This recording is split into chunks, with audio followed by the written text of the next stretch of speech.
Badan Narkotika Nasional Provinsi Sumsel memusnahkan narkoba jenis sabu-sabu seberat 4,9 kg dengan cara diblender dan ganja sebanyak 6,5 kg dengan cara dibakar.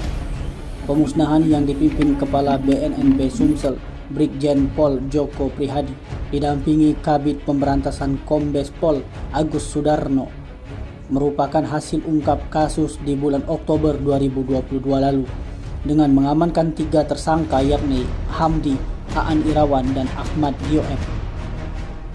Brigjen Pol Joko menjelaskan ada 2 kasus yang berhasil diungkap pada bulan Oktober 2022, di mana pada 2 Oktober 2022 lalu pihaknya berhasil mengungkap kasus narkoba jenis sabu dengan mengamankan pelaku Hamdi dan Aan Irawan di pinggir jalan daerah Sekayu, Musi Banyuasin. Kemudian pada 25 Oktober 2022 lalu, pihaknya mengamankan Ahmad Dio karena memiliki ganja sebanyak 6,5 kg. Ditangkap di depan kampus Universitas Negeri Batu Raja.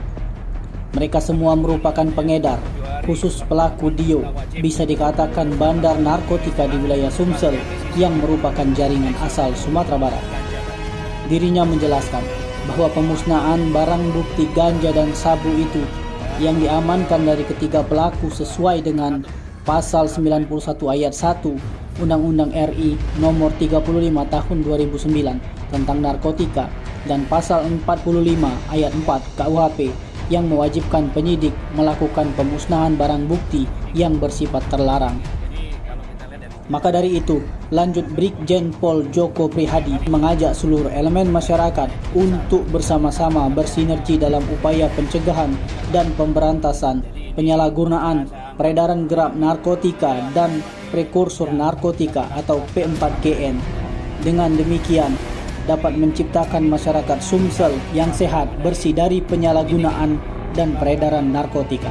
Penetapan dari pengadilan ya, 7 hari setelah penetapan kita wajib memusnahkan barang bukti ini setelah sebagian disisihkan, baik sabu maupun ganja tadi. Itu sesuai dengan Undang-Undang nomor 35, Undang RI nomor 35 tahun 2009 pasal 91 ayat 2. Ya.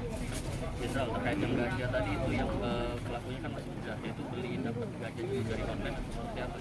Enggak, dia berhubungan dengan langsung dengan bandar yang ada di sana, di mana di Bukit Tinggi. Jadi kalau kita lihat dari jumlahnya ini, kalau nggak salah 2 kali ya, 3 kali dia. Jadi 3 kali jumlahnya cukup besar kan. Jadi kalau kita katakan dia hanya beli untuk memakai sendiri kan nggak mungkin.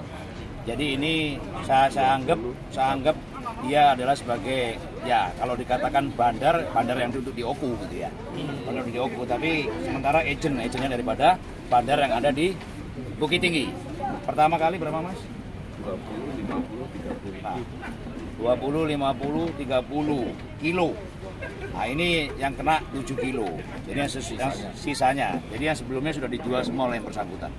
Jadi bisa kita katakan bahwa dia tidak hanya sebagai pemakaian sendiri ya, hanya digunakan untuk dia sebagai pecandu atau dia ada korban, bukan, ini adalah jaringan ya, jaringan daripada kasus ganja di Bukit Tinggi ya.